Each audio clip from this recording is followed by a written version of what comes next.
ಮಾನ್ಯ ಮುಖ್ಯಮಂತ್ರಿಗಳ ನೇತೃತ್ವದಲ್ಲಿ ಸಭೆ ನಡೀತು. ಹಲವಾರು ಅಜೆಂಡಾ ಪಾಯಿಂಟ್ಸ್ ಇತ್ತು, ಅದೆಲ್ಲ ಪರಿಶೀಲಿಸಿ ಒಂದು ಡಿಸಿಷನ್ ತಗೊಂಡಿದೆ. ಅದಾದ್ಮೇಲೆ ವನ್ಯಜೀವಿಯ tourism, wildlife tourism Bandipur ಹಾಗೂ ನಾಗರಹೊಳೆ ಈಗ ಸದ್ಯಕ್ಕೆ ಸಫಾರಿ ಬ್ಯಾನ್ ಆಗಿದೆ. 2 ತಿಂಗಳಿಂದ ಆಲ್ಮೋಸ್ಟ್ 2 ತಿಂಗಳು ಅಲ್ಲ, ಇಷ್ಟೇ ಜೋರ ಮಾತಾಡಕ್ಕಾಗಲ್ಲ. ಎಲ್ಲ ಸಿಗ್ತಾ ಇದೆಯಾ? 2 ತಿಂಗಳಿಂದ ಸಫಾರಿ ಬ್ಯಾನ್ ಆಗಿರೋದು, ಅದ್ರ ಬಗ್ಗೆನೂ ಚರ್ಚೆ ಮಾಡ್ತೀವಿ. ಹಂತವಾಗಿ ಮತ್ತೊಮ್ಮೆ ಶುರು ಮಾಡುವ ಒಂದು ನಿರ್ಧಾರ ತಗೊಳ್ತಿದ್ದಾರೆ. ಅದ್ರ ಬಗ್ಗೆನೂ ಚರ್ಚೆ ಆಯಿತು. ಸೊ ಅದನ್ನ ಶೀಘ್ರದಲ್ಲೇ ನಮ್ಮ ವನ್ಯಜೀವಿ ಫಾರೆಸ್ಟ್ ಮಿನಿಸ್ಟರ್ ಹಾಗೂ ಮುಖ್ಯಮಂತ್ರಿಗಳು ಅದ್ರ ಬಗ್ಗೆ ನಮಗೆ ತಿಳಿಸ್ತಾರೆ. ಸರ್, ಇತ್ತೀಚೆಗೆ ವನ್ಯಜೀವಿ ಮತ್ತೆ ಮಾನವನ ಸಂಘರ್ಷಗಳು ಪ್ರಕರಣಗಳು ಜಾಸ್ತಿ ಆಗ್ತಿದೆ. ಒಂದು ಅಲ್ಲಿರೋ ಒಂದು ಪ್ರಾಣಿಗಳ ಸಂಖ್ಯೆನೂ ಜಾಸ್ತಿ ಆಗಿದೆ, ಅದು ಪ್ರೊಟೆಕ್ಷನ್ ಚೆನ್ನಾಗಾಗಿದೆ, ಕನ್ಸರ್ವೇಷನ್ ಚೆನ್ನಾಗಾಗಿದೆ. ಇನ್ನೊಂದು ಜನಸಂಖ್ಯೆನೂ ಜಾಸ್ತಿ ಆಗಿದೆ, ಎನ್ಕ್ರೋಚ್ಮೆಂಟು ಸ್ವಲ್ಪ ಜಾಸ್ತಿ ಆಗಿದೆ. ಸೊ ಇದರೆಲ್ಲ ಸಹಜನೇ, ವನ್ಯಜೀವಿ ಹಾಗೂ ಮಾನವನ ಒಂದು ಸಂಘರ್ಷ ಇದ್ದೇ ಇರುತ್ತೆ. ಅದನ್ನ ಹೇಗೆ ಅಳವಡಿಸ್ಕೊಂಡು ಹೋಗ್ಬೇಕು, ಅದನ್ನ ಸರಿಯಾದ ರೀತಿಯಾದ ಒಂದು ಪ್ರೊಟೆಕ್ಷನ್ ಮಾಡಬೇಕಾಗುತ್ತೆ. ಅದನ್ನ ಸೂಕ್ತ ಕ್ರಮಗಳು ತಗೊಳ್ತಾ ಇದ್ದಾರೆ ಫಾರೆಸ್ಟ್ ಡಿಪಾರ್ಟ್ಮೆಂಟ್, ಹಾಗೂ ನಮ್ಮೆಲ್ಲರ ಸಹಕಾರನ ಬೇಕು, ಮಾಧ್ಯಮರ ಸಹಕಾರನ ಬೇಕು. ಆ ನೆರೆಟಿವ್ ಒಂದು ತುಂಬಾ ಮುಖ್ಯ. ಏನ್ ಮಾತಾಡ್ತೀವೋ ನಾವು ಅದ್ರ ಬಗ್ಗೆ ಚರ್ಚೆ ಏನ್ ಮಾಡ್ತೀವಿ ಅದನ್ನು ತುಂಬಾ ಮುಖ್ಯ. ಎಲ್ಲರ ಒಂದು ಸಹಕಾರ ಬೇಕಾಗುತ್ತೆ.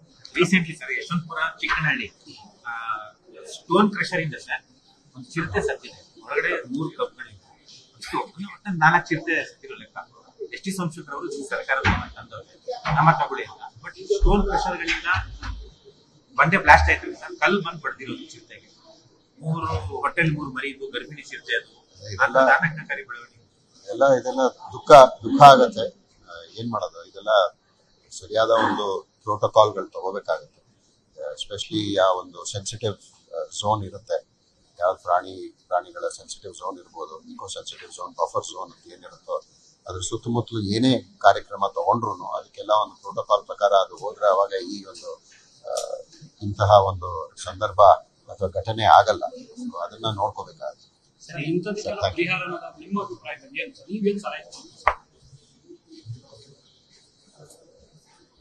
ನೋಡಿ, ಅದಕ್ಕೆ ಪ್ರಾಣಿಗಳಿಗೆ ಒಂದು ವಾಯ್ಸ್ ಇರಲ್ಲ. ಸೊ ಆ ಒಂದು ವಾಯ್ಸ್ನ ನಾವಿಲ್ಲಿ ಕೊಡೋಕ್ಕೆ ಬಂದಿರೋದು. ವನ್ಯಜೀವಿಗಳ ಒಂದು ಸಂಘರ್ಷಣೆ, ಮಾನವ ಸಂಘರ್ಷಣೆ, ವನ್ಯಜೀವಿ ಸಂಘರ್ಷಣೆ ಅದು ಇದ್ದೇ ಇರುತ್ತದೆ, ಅದು ಸಹಜ. ಅದನ್ನ ನಾವು ಒಂದೇ ಸತಿ ಬ್ಯಾನ್ ಮಾಡ್ತೀವಿ, ಈ ಒಂದು ಕಾರ್ಯಕ್ರಮ ಇಂತಹ ಒಂದು ಸಂಘಟನೆ ಆಯ್ತು, ಅಲ್ಲೊಂದು ಘಟನೆ ಆಯ್ತು ಅಂತ ಸೊಲ್ಯೂಷನ್ ಬರೀ ಬ್ಯಾನ್ ಅಲ್ಲ. ಇದನ್ನ ನಿಲ್ಸ್ಬಿಡಿ ಅದರಿಂದ ಬ್ಯಾನ್ ಅಂತ ಅಂದ್ರೆ, ಇವಾಗ ನಾವು ನೋಡಿದ್ರೆ ಪ್ಯಾಂಡಮಿಕ್ ಆಯ್ತು. ಪ್ಯಾಂಡಮಿಕ್ 2 ವರ್ಷ ಎಲ್ಲರಿಗೂ ತೊಂದರೆ ಆಯ್ತು, 2 ವರ್ಷ 3 ವರ್ಷ ಇನ್ನೂ ರಿಕವರ್ ಆಗ್ತಾನೆ ಇದೀವಿ ಅದರಿಂದ, ಪ್ಯಾಂಡಮಿಕ್ ಇಂದ. ಆದ್ರೆ ಒಂದು ಪಾಸಿಟಿವ್ ಏನಾಯ್ತು ಪ್ಯಾಂಡಮಿಕ್ ಇಂದ ಅಂದ್ರೆ, ನಮ್ಮ ಮಾಲಿನ್ಯತೆ ಏನಿತ್ತೋ ಅದಿರ್ಲಿಲ್ಲ ಆ ಟೈಮಲ್ಲಿ. ಹಂಗನ್ಬಿಟ್ಟು ಎಲ್ಲ ನಿಲ್ಲಿಸ್ಬಿಡಿ ಅಂತ ಆಗಲ್ಲ. ಸೊ ಆ ಒಂದು ಸಮಸ್ಯೆ ಅಲ್ಲ, ನಿಲ್ಸೋದಲ್ಲ ಪರಿಹಾರ. ಅದಕ್ಕೊಂದು ಪರಿಹಾರ ನಾವೆಲ್ಲ ಸೇರ್ಕೊಂಡು ಒಟ್ಟುಗೂಡಿ ಎಲ್ಲರೂ ಒಂದು ಅದನ್ನ ಪಾಸಿಟಿವ್ ಆಗಿ ಹೇಗೆ ನೋಡ್ತೀವೋ ಅದನ್ನ ಮುಖ್ಯ. ಎಲ್ಲರ ಒಂದು ಇಲ್ಲ, ರಿಜೆಕ್ಟ್ ಮಾಡಿಲ್ಲ, ಪ್ರಪೋಸಲ್ ರಿಜೆಕ್ಟ್ ಮಾಡಿಲ್ಲ. ಅದ್ರದ್ದು ಏನೇನು ಅವರು ಕಂಡೀಷನ್ಸ್ ಇದೆಯೋ, ಪುನಃ ಕಮಿಟಿಗೆ ಏನೇನು ಕಂಡೀಷನ್ಸ್ ಇದೆಯೋ ಅದನ್ನೆಲ್ಲ ನೀವು ಸರಿಯಾದ ರೀತಿಯಾದ ಒಂದು ಅದನ್ನ ಚೇಂಜಸ್ ಮಾಡಿ, ಅದು ಮಾಡ್ತಾ ಇದ್ದಂಗೆ ಪರ್ಮಿಷನ್ ಕೊಡ್ತಾರೆ. ಅದರಿಂದ ಏನು ರಿಜೆಕ್ಷನ್ ಅಂತ ಏನಿಲ್ಲ. ಅದು ಆ ಕಮಿಟಿ ರಿಪೋರ್ಟ್ ಏನಿದೆಯೋ ಅದನ್ನ ನೀವು ಮಾಡಿ ಅಂತ ಹೇಳಿದ್ದಾರೆ. ಅದನ್ನೆಲ್ಲ ಈಗ ಸರಿಯಾದ ರೀತಿಯಲ್ಲಿ ಅದು ಒಂದಾದ್ಮೇಲೆ ಒಂದು ಅದನ್ನ ಏನೇನ್ ಮಾಡಬೇಕು ಅದನ್ನೆಲ್ಲ ಮಾಡ್ತಾ ಇದ್ದಾರೆ. ಹೌದು, ಪರ್ಮಿಷನ್ ಬೇಕಾಗ್ತದೆ. ನಾ ಹೇಳದ್ನಲ್ಲ, ಏನೇ ಘಟನೆ ಆದ್ರೂ ಅದನ್ನ ತಡೆಯೋದು ಅಥವಾ ನಿಲ್ಲಿಸ್ಬಿಡಿ ಅನ್ನೋದೊಂದು ಸೊಲ್ಯೂಷನ್ ಅಲ್ಲ. ಅದರಿಂದ ನೀವು ಏನೇನು ಪರಿಹಾರಗಳನ್ನ ಮಾಡಬಹುದು, ಅದು ಏನೇನು ಚೇಂಜಸ್ ಮಾಡಬೇಕು ಅದನ್ನೆಲ್ಲ ಚೇಂಜಸ್ ಮಾಡಿ.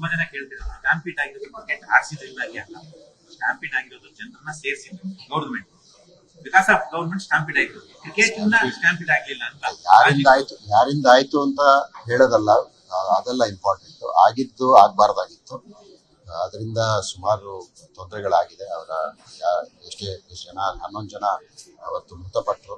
ಅವರ ಕುಟುಂಬದ ವರ್ಗದವರಿಗೆಲ್ಲ ತುಂಬಾನೇ ಕಾಂಡೋಲೆನ್ಸ್ ಹೇಳ್ತೀನಿ.